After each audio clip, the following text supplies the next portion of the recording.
నమస్తే రైతు సోదరులందరికీ నమస్కారం.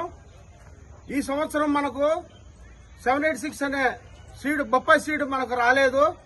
చాలా వరకు వస్తుందని వెయిట్ చేసినాం, చూసాము, కానీ బొప్పాయి సీడ్ మనకు రాలేదు. కాబట్టి మనకు రైతులకు ఈ బొప్పాయి నారు అనేది మనకు ఎక్కడ దొరక ఒక పత్తానంగా ఇప్పుడు మళ్ళా ఒక సీడ్ ఒకటి వచ్చింది. అదేంటంటే 186 అనే సీడ్ ఒకటి వచ్చింది. దాన్ని పంట ఎట్టుంటుందని మనకు అర్థం కాక మేము ఈ మధ్య కాలంలో గుజరాత్, మహారాష్ట్ర పోయి రైతులు అక్కడ పండించిన రైతులు పంట చూసాము. పంట బ్రహ్మాండంగా వచ్చింది, కాపు కూడా బాగా వచ్చింది.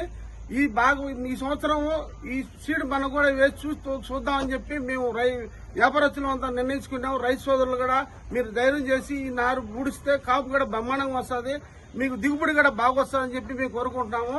ఈ సంవత్సరం ఖచ్చితంగా మనకు 786 లేదు కాబట్టి 186 మనం బూడ్చి ఒకసారి శాంపుల్ గా చూద్దాము.